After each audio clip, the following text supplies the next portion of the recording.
Hello all, this is Barbara Mann from Your Empowered You, and welcome to our video on do all employees really have to like each other to have a successful team or operation?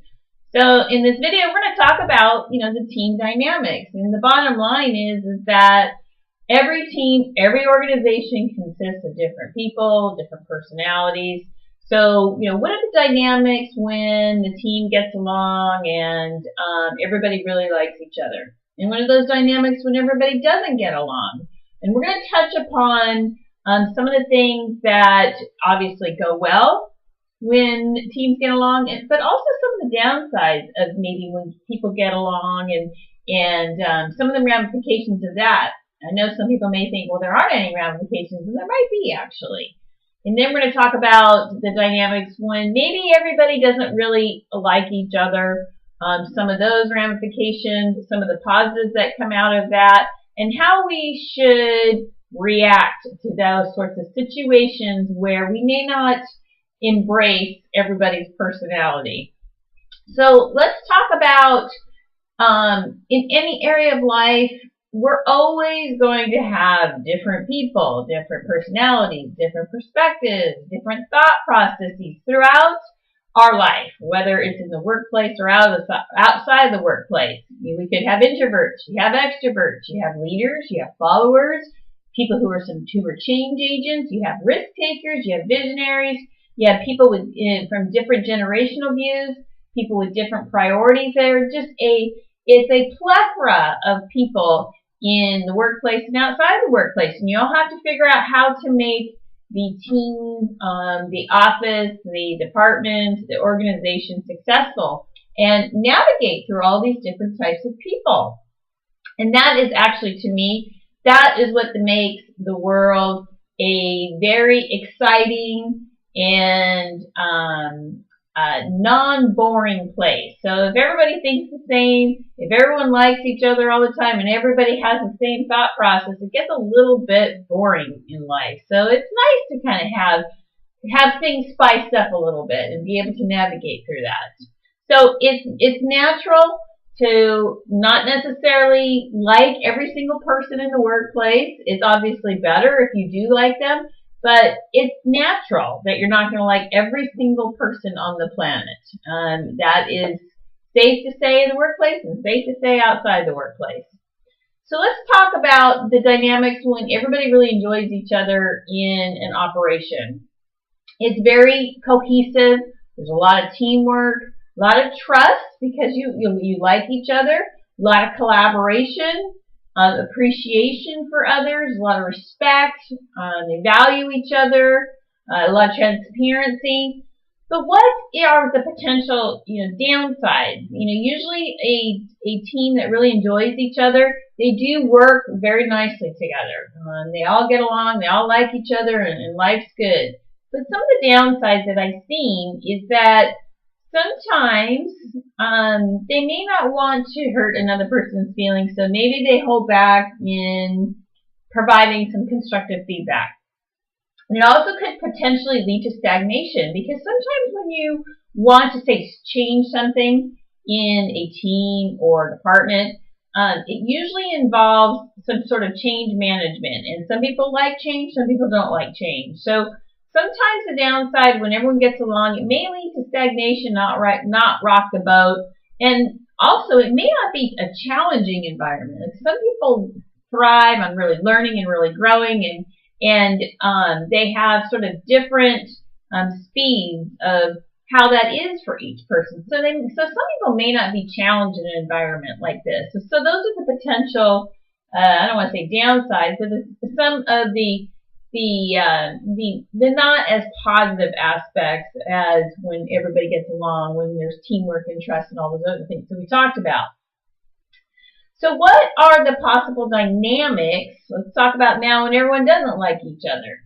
Some of those dynamics, what that might look like, what you've probably seen, there's a lot of friction, there's lack of trust, there's those silos going on, me against them, there's separation, sometimes people are mean-spirited, there's lack of transparency because they're keeping things that maybe they don't want another person to know about. They may be exclusive Going back to the dynamics when everyone gets along, there's a lot of inclusion. The opposite goes on when the groups don't like each other or team members don't like each other. There may be some exclusion there and not including everybody in, say, a change management plan, things of that nature. And it's not healthy if it's not managed well. It is unhealthy when people don't like each other in a team. It's very unhealthy for the team, and it provides problems to every single person in that group. So how do you handle employees that we may not like? Again, it's very natural to not like every single person in the workplace. Again, we get along, we gravitate towards people that we like, and we usually kind of stay away from people we don't like. But when you're in the workplace, you have to get along with everybody, especially if you're in management. You may not like every single personality out there, but you have to manage it. And in peer-to-peer, you have to work together and still have good relations with people you may not enjoy. So how do you handle the employees you may not like? You treat them the same as others. That's really, just to sum it up, you treat them as the same as others. You're still open. You're still inclusive. You're still transparent. You're still collaborative. You're still respectful. You identify each person's strengths.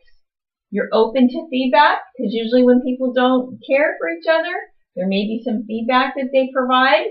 And the others should not really see that maybe you don't particularly enjoy another person.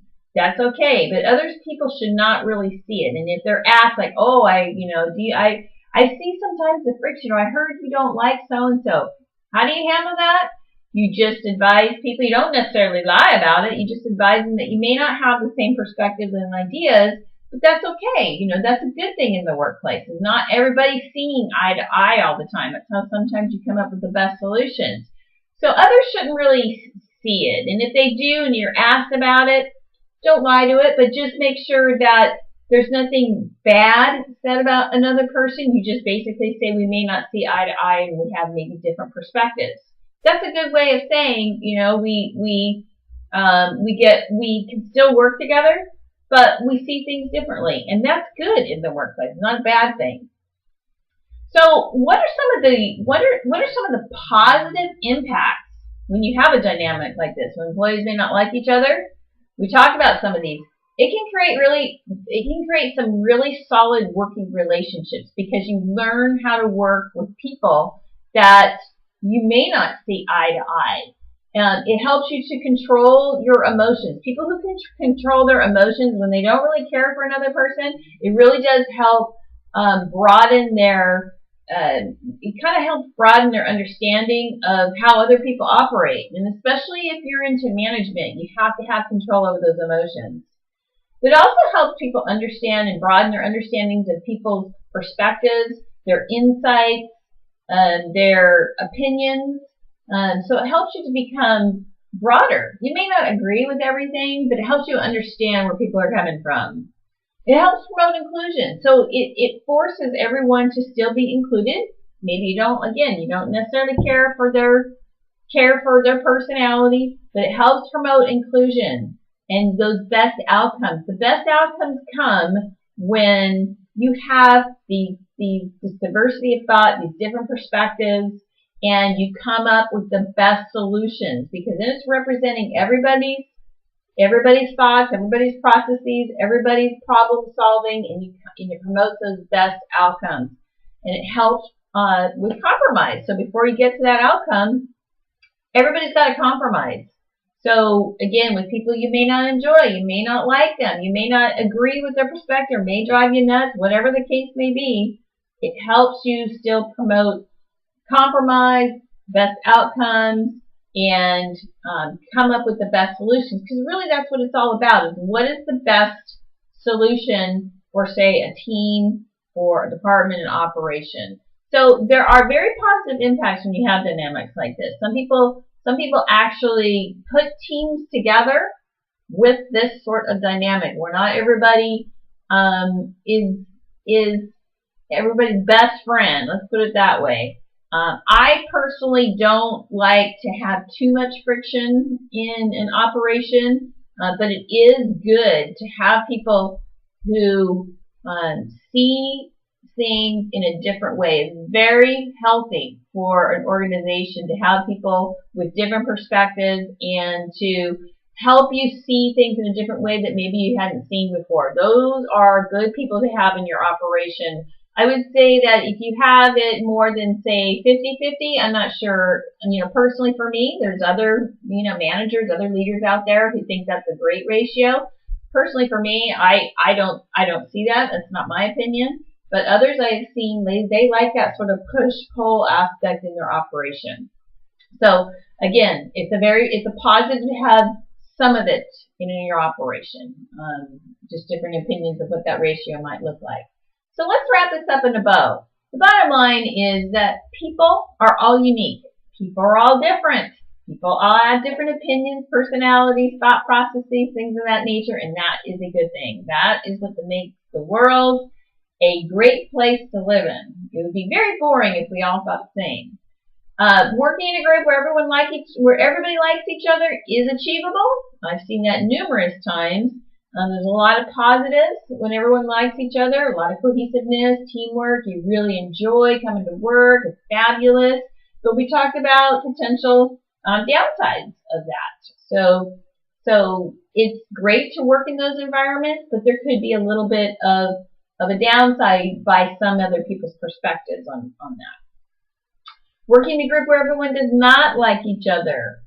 Well, do we want to work in a group where everyone loves each other? Of course we do. But, the reality is there's probably somebody in there that maybe you don't see eye to eye, and maybe you don't particularly care for them. That's okay. But these kinds of groups can produce some outstanding results, and more importantly, really growth for each individual to understand where people are coming from, be able to compromise, be able to collaborate, and come up with the best solution. So working with people where you may not like each other is a good thing. Again, if you come at it at trying to be as open-minded as possible, controlling your emotions, not letting everybody know about how you may be feeling inside, not hiding it necessarily or lying about it, but, being able to work with someone that you don't particularly enjoy, maybe on a personal level, you can still have a healthy work relationship. You don't have to be their BFF, but you can still produce great results, have great growth, and have a great working relationship. So I hope you've enjoyed our video on working with different types of people, especially folks that you may not really like in the workplace. And for additional resources or to schedule a session with me, please visit my website at www.yourimpoweredyou.com. You can email me at bman@yourimpoweredyou.com, or you can call me at 916-633-2555. And I thank you very much and have a very empowered day.